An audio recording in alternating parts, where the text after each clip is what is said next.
De tudo um pouco. Um oferecimento CEMIG. Nossa energia, sua força.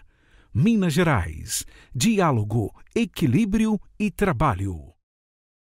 Existem várias formas para a gente ser mandado embora, não é verdade? Sim, existem. Mas tem uma delas que não é a melhor maneira não é. de você se livrar de um emprego. Porque às vezes tem pessoas que, eu não quero mais permanecer.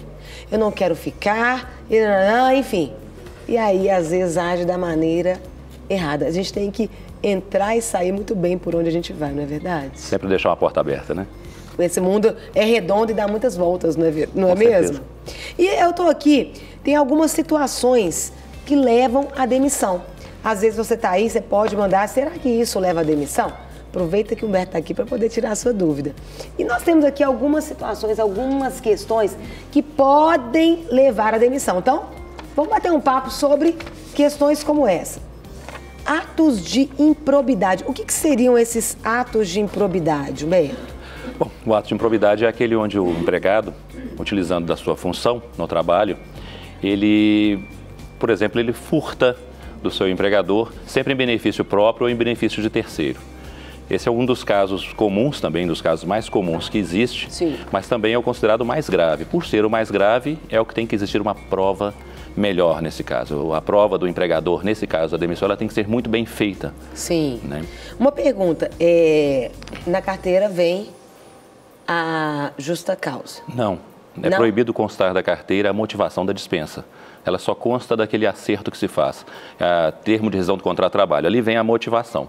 O próximo empregador, ele pode ficar ciente do... Sim, eu acho que se pegar uma referência na empresa, que é o ideal que todo empregador faça, buscar uma referência do trabalhador, com certeza ele vai ser informado dessa falta, caso ela tenha sido confirmada, caso ela tenha sido de fato implementada. Nesse caso de ato de improbidade, eu diria que é uma queimação de filme total. Queima o filme. Agora, ela tem que ser provada judicialmente para que ela seja alegada pela empresa, ou seja, ou então que o trabalhador assim tenha consentido e escrito, porque é um erro muito grande às vezes do empregador, que ele não pega depoimento daquele trabalhador ou pega a aquiescência dele àquela demissão. Sim. Então ele tem que comunicar que olha, você está sendo demitido por justa causa por ter praticado esse ato aqui. Você concorda com isso? E ele assina. Caso ele não concorde, tem que pegar a assinatura de 2 testemunhas que estavam presentes em que ele disse aquilo. Caso ele procure a via judicial, para reverter essa justa causa, ela está revertida. Se ele não procurar, fica o dito pelo não dito, ou seja, é como se ele concordasse com aquela justa causa. Vamos falar mais um outro motivo, né, sobre questões aí de justa causa, e você pode também fazer perguntas, tirar suas dúvidas. Outro é o quê? Ato de indisciplina ou de insubordinação. Sim. Bom, a indisciplina é aquela questão que você pratica um determinado delito ou pratica algum fato dentro da sua empresa que vá de encontro a desrespeitar uma ordem do seu patrão. Assim como a insubordinação, são muito próximos os dois casos. São 2 casos num só, né? Sim. A indisciplina mostra que você descumpriu uma ordem do seu patrão ou um regulamento interno da empresa. Já a insubordinação é uma ordem direta do seu empregador, por escrita ou falada.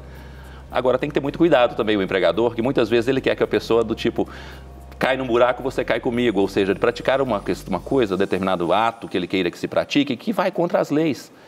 Ou que pode prejudicá-lo, ou que pode prejudicar a empresa, ou pode prejudicar terceiro. Então, essa ordem, ela tem que ser muito bem dada, ela tem que ser bem explicitada para que se comprove também a justa causa.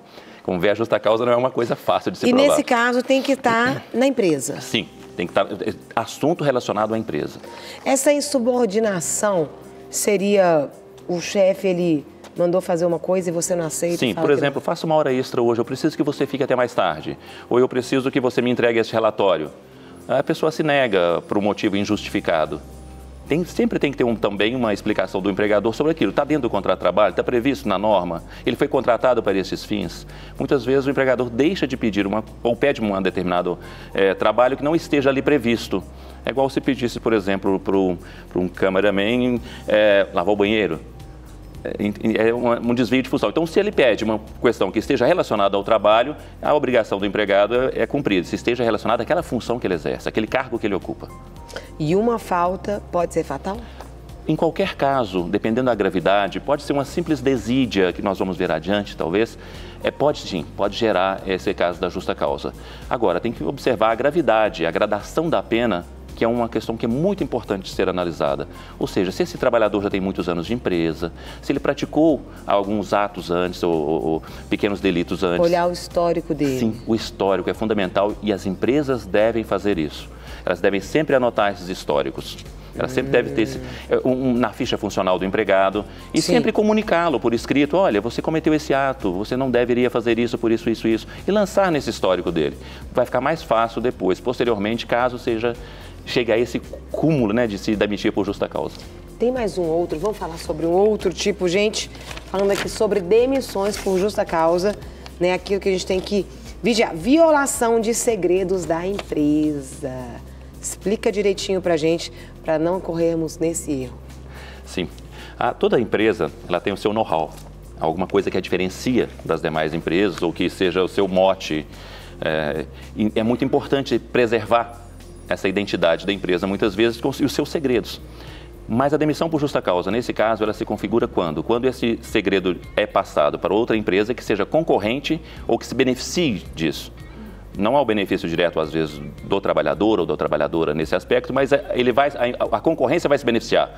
Então, essa é a violação do segredo de empresa, que também pode ser. É muito comum em filmes de espião passar de uma empresa para outra, uma tecnologia, um determinado software, isso, né, lista de clientes. Acontece muito de nós recebermos em casa e-mails que não sabemos de onde conseguiram nossos dados.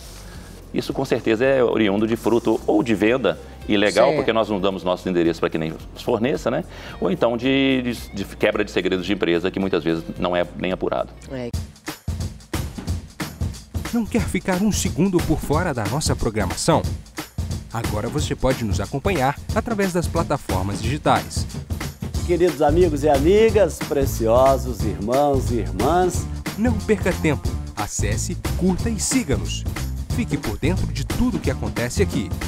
Rede Super, inspirando você.